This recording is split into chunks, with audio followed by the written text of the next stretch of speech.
Let's go to Norway. Let's go to Norway. Speaking of smart and pale, let's go to Norway. Let's go to Norway. So Norway, Will Ferrell comes out. We can't show it, but if you saw it, we can't show the Norway, the GM commercial, and he punches the what do you call it? Can we actually show the commercial or no, Mario? I don't know if we can show the commercial or not. If we can, I don't want to show it. No. Then we don't show it. A homeless-looking Will Ferrell, by the way. So he punches. Scraggly looking. Ticked off because Norway is now the leading country in the world for electrical vehicles. So go ahead. I'll turn it over to you here. What happens next? Kai's moment to shine, baby. So this commercial actually came on early in the Super Bowl too. It was first quarter or so. It was early. It was early. I don't know if it was first or second, but it was early. It was early. So the commercial came on, and then yesterday, my uncle actually sent me a video where there's a Norwegian university that responded to the commercial. It's like a dig at the commercial, and Will Ferrell specifically. And I want us to watch that. Mario, if you want to get it prepared. Mario's sitting over there in the corner just enjoying the show, which is good. That one. University? Yep. Full screen. Damn it! Holy mackerel. Olaf! This just arrived for you. It smells like fishy. I don't care. The Americans are coming, and Will Ferrell does not look happy. What do we do? We have to make a public apology, and we have to get rid of anything else that might make Will envy us in any way. If he gets so annoyed about our electric vehicles, I can't imagine how he'll react to all the other stuff. All right. Action. Dear Mr. Farrell, dear General Motors, on behalf of our university and the rest of Norway, we are truly sorry. We want to maintain a strong and sound relationship with the United States. And of course, we shouldn't have become the leading country in the world when it comes to electrical vehicles without checking with you first. And we fully understand that you want to punch us in the face. But our collaboration with you is of utmost importance. Our student exchange, for instance. Ooh. I paid tuition. Again. I paid tuition? One more time. I pay tuition. Good. But I don't pay tuition. Education in Norway is free, even for us Americans. Well, I know that, but Will Ferrell does not have to know. We also hope that we can continue our extensive research collaboration with many American universities. We collaborate, for instance, with the University actually the president. Yeah. Good afternoon, Rector. I was hoping I could talk to you about our battery research. You know that project that uses clean, renewable hydropower to recycle and reuse batteries from electric vehicles? Okay, but we'll have to talk about this later. This is really not a good time. Watch out. Okay. What we're trying to say is that if you want See to you at the opening of the battery factory then. Yes.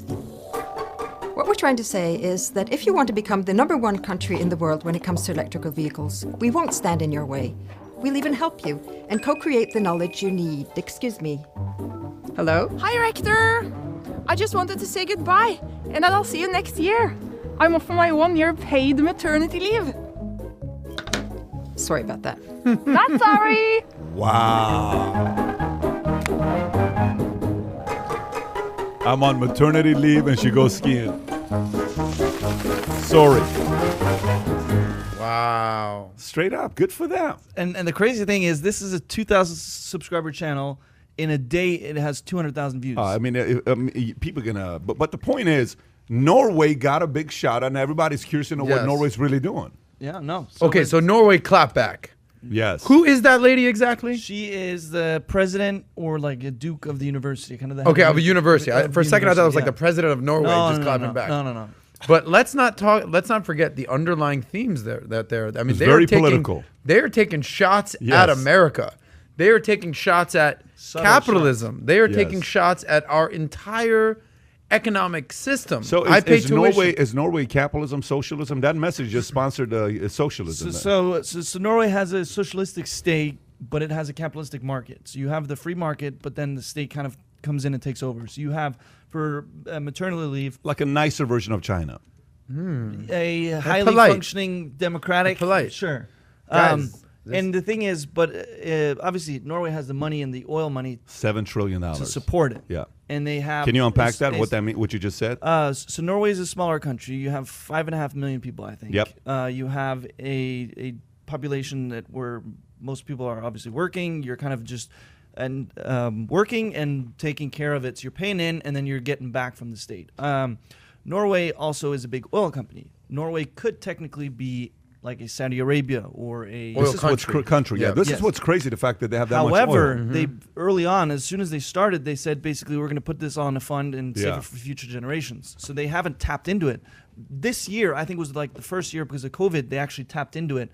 since the existence of the fund. So here you have a company or a country that's saving up and storing the money for later purposes, but then they're also taxing people a lot and making sure that you're paying for the goods of the state. What is the taxes over the high low? I think it's 30-40% is a pretty typical tax. I think I paid 25% or 28% when I was making 30-40 grand or so. So you paid less than 30% when you're making 30-40 grand. I think so. And the top line, what's the top line? Does it go above 50 or no? That I'm not sure. Okay, I'd be curious to know because highest that's a tax lot. rate in Norway, if you want to look at that. Highest tax rate in Norway. Highest tax rate. But is there marginal tax brackets? How does that work in Norway? I think it's marginal. Yeah. I'm not too familiar with it because I didn't work there too much. Okay. But I think he was 17 when he left Norway. 38.4, but wait a minute. Sweden's top percent. I see 57%. But that's Sweden. That's Sweden. Well, what's the difference? 38.4 is the high. Does that sound about right? Or is there higher than 38.4? I think that sounds about right. Okay. I mean, 38.4 to be high, to be honest with you. You know what this says to you? There's got to be something higher No, than that. let me tell you what does this say to you? Okay. What does this say to you? Well, it says that our taxes are damn too high. Which means what? Which means we're overpaying. Yeah. And it's irresponsible people that have no clue what to do with our money because we have California that pays 60%. Crazy. 60% this number can't be right. This number can't be right. There's one tax that's not included here, which is the value-added tax. Go do the research over here. Norway has a value-added tax. So everything you buy has a 25% value-added tax, which obviously when you're paying and you're buying makes it quite expensive. And Kai said something that it shouldn't be thrown under the rug, but Norway saves. You know, the Americans, we don't save. Norway save that money is what you're saying? Save that money. You know, that's something I can get behind. But guys, I'm actually being very, very, if that is the real number, okay, could you get behind 38% top line, okay? I'm not buying that though. We got to check our stats here. I'm thinking the top line has to be at least 50% in a socialist country or whatever, however you want to. They're probably no. That's right. That's what it says. I'm on a different. Okay. So it says Denmark is 45, Sweden is also close to 45. You know, then it says tax. Okay, if that's the real number, U.S. moving to Sweden. Yeah, moving to Norway. It's not even that. U.S. is still the greatest country in the world, but the folks who are it's like think about it this way: you have a money manager. Okay, and let's just say you have $1 million with a money manager. You give it to Bobby, who's your money manager at Morgan Stanley Dean Witter. You stay with them for a year, 2 years, 3 years, 4 years, 5 years. Okay, 5 years later, your $1 million is $980. Your brother had $1 million at the same time you put with Bobby. He put with Mary at Merrill Lynch, hypothetically Bank of America, right? His $1 million 5 years later is $1.9 million. What are you questioning? You're at $980,000. He's at $1.9 million. Honestly, what are you thinking about? What's the first question you would say, Paul, if that happened to you? You and your brother have $1 million at the same time. You give your money to Morgan Stanley with Bobby. 5 years later, your $1 million is $980. He manages it. Yeah. You give him the discretionary. And your brother at Merrill, B of A, your $1 million is $1.9 million. What are you asking? What are your questions? I've got a lot of questions. Ask the question. Where am I invested? So what are your fees? What are you calling this guy? You're on the phone with Bobby. What are you asking Bobby? I'll say the market's up 10% for the last X amount of years. Yeah. How am I down?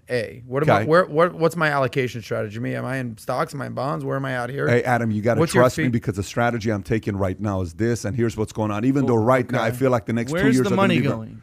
Yeah, the money's going right now to small cap, and small cap's taking a hit, and we invested heavily into oil, and the last 3 years haven't been the best for oil and real estate. So what are you asking? Let's talk fees for a second. What's your AUM? Are you 1%? I assume I know that up front, right? That's... Yeah, so our AUM is a little bit, as Morgan Stanley Dean Witter, rather than paying 1%, it's about 1.5% here with us, because you are with Morgan Stanley Dean Witter and with the top. Oh, the luxury of so what do you say next? That's how I look at this. So the point I'm trying to make to you guys is, we all essentially, a part of your money manager that we all have is the U.S. government. U.S. government is your individual, everybody listening to this that's in America, it is everybody's money manager, the U.S. government. Got it. Every time you make $100,000 and you pay your $30,000 in taxes, $35,000 in taxes, whatever that number is, that's $35,000. Over 10 years, it's what? $350,000. Yeah. What's the right question to ask? What Where's did you where's do the money going? with my 350? Right.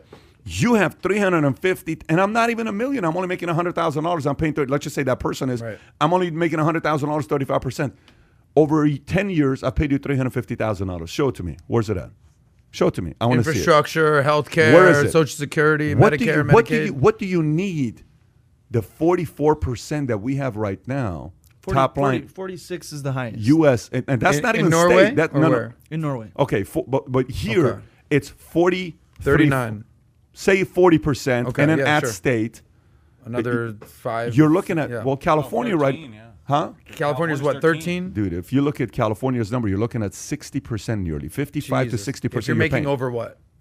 $400,000. highest tax bracket, you're saying. $400,000 is not a lot of money. If you put $400,000, if you put $100,000, and I'm paying whatever I'm paying for, where is it? What are we doing with it? Okay. So if you enjoyed this little short segment from the podcast that we did, here's another short segment to watch. Or if you want to see the entire podcast, click over here. Take care, everybody. Bye-bye.